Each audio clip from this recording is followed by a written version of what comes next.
All right, welcome to video 3. This is the given the area problems and solutions series. We have an area side, same as 1 and 2, or same as video 1, but we have find the missing side. We're going to use 1/2 the base times the height equals the area formula. Algebra and trigonometry, we're going to do it using the trigonometry instead of the Pythagorean theorem.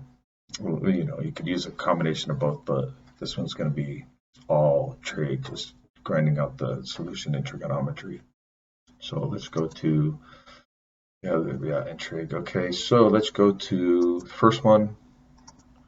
We're going to do is the same as before. We're going to solve for the height, and then we do that same as we did before. Use the area formula and solve for h. We already have the base and the area.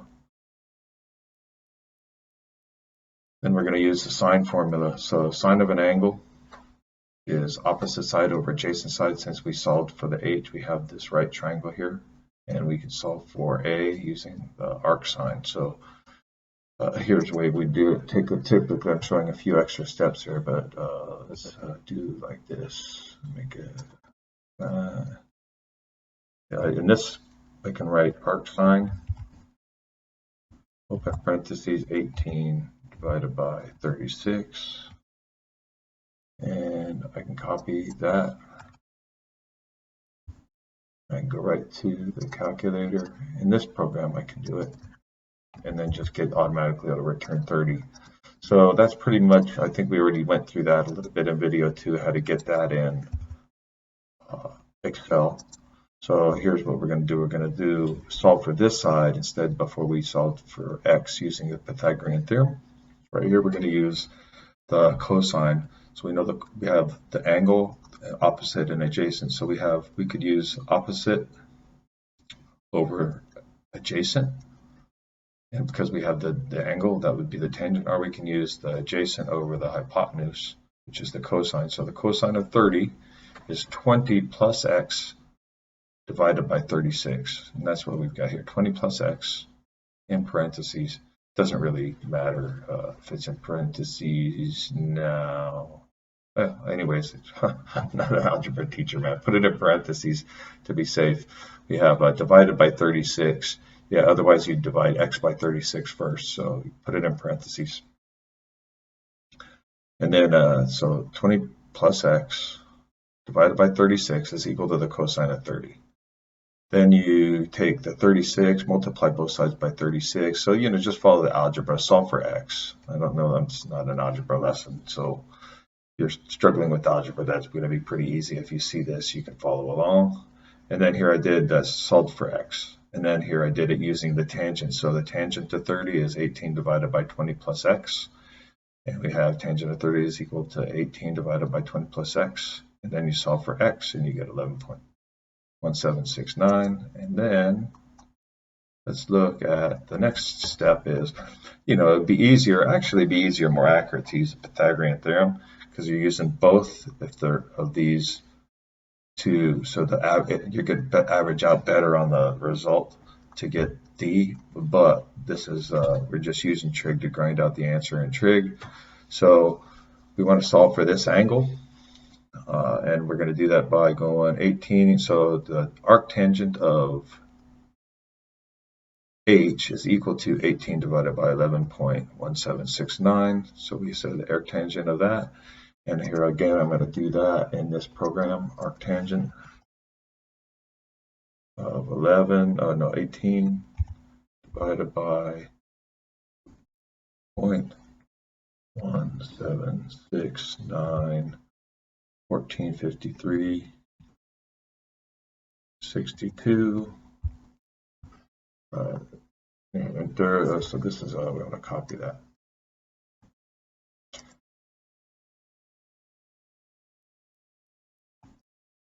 I want to copy it so I can put it in the tools, calculator, control V, enter, and you get 58.1622, and that's our answer. This calculator only goes to 4 decimal places. So, you know, but in a CAD program, it doesn't matter as much because you can get the actual, let's say I wanted to do this dimension here, wanted to use it in a calculation. So whatever. So like right here, it doesn't matter too much because I can get the answer free form and I can get it out to as many decimal places as I want, right? I can Control I.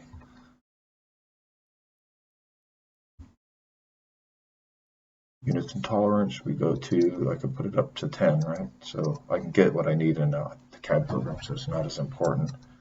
But what I can do is I can say I can copy this. I can go to Excel. Actually, so I have all the stuff that I needed for this one here. So I'm going to walk you through. So you know that's how you, I didn't actually finish. So you go. So now that we have this and this, I could do, and I have the angle, right? We solved for the angle. Arctangent of 18 divided by this, right? And I think that's what I did, and I got 58.1622. And now that I can, now I have two sides and an angle, I could use this one to go cosine of 58, or I could use this one, sine of 58 is 18 over x, or 18 over d.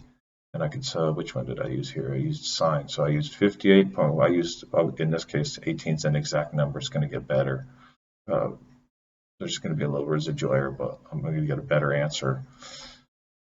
Yeah, well, you know, not really, because if you do this and here, if you do the calculation here, the CAD program went out to 4 decimal places. This one's going to go out to 58.10. It's going to go out, you know, to, which is almost infinite, man, with 15 decimal places. So let's open this up real quick. Hit format cells, number, precision. I can go up to 12 decimal places, right? So there's really no error going to be in that. So let's get back to it. So what we're looking for is a template. So in this case, we'd have the area, the base, and the diagonal. We're looking for the height. The first step we did was get the height, and that would be B4 times 2 divided by B5, which is the area. So the area times 2 divided by 20. So the area is B4 divided by 2, which is the half moved to the other side, and divided by 20, which is the base moved to the other side.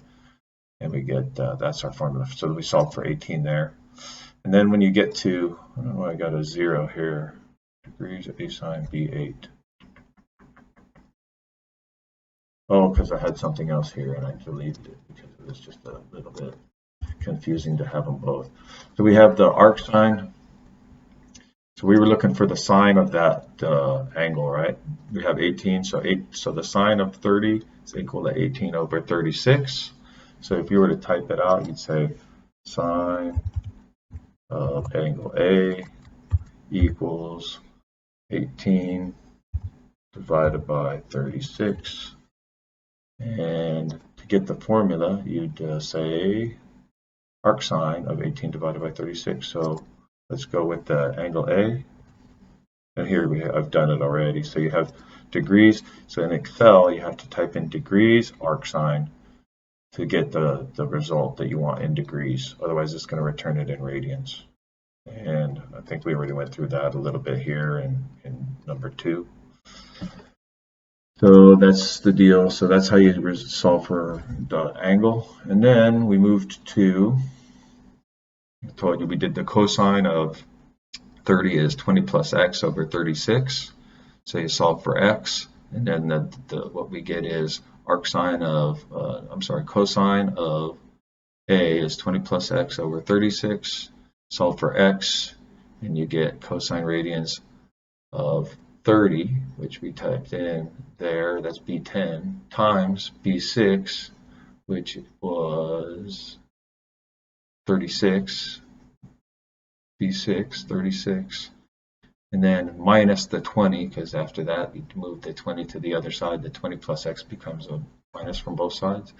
That's the formula for the 11.1769. And then Q, we did the arctangent of 18 divided by 11.69, and that's how the formula's got to be put in. You got to say cosine radians if you want the cosine, and if you want the result of the arc sine, you got to type in degrees to get the arc sine. And that's pretty much it. So you can follow along these. It's more information, but just so you know, that's how you get degrees. And that's how you get radians without this portion here, right, of 30. So right here, if I type in, if I just wanted the cosine of 30, I type in equals cosine. I'm sorry, that's the step you can't miss. Cosine radians 30, close, close. That's the cosine of 30 degrees in degrees, right? So you just typed it in, cosine 30. It's going to give you the result in radians, which, there you go, that's the difference. So that's it. That's a good time to stop the video. We'll jump into video 3, video 4, which will be, so that's it for that kind of that section. I'm going to get into there's a formula here. It's called 1/2 BC times sine of A is equal to area, and it's very useful, especially if you're taking an exam, because it's super quick, reduces the calculations dramatically, and it's going to have a better chance of getting an accurate result when you're done. So that'll be video 3. Stay tuned. If there's something you want to do out of order, I think I zoomed out already. If there's something you want to do sooner, if maybe it takes a while, I'm planning on doing these as fast as possible, but if it takes longer and there's something that you want to do that you see ahead, just send a message and I'll try to get that one done out of order, so in case you need it. See you on the next one.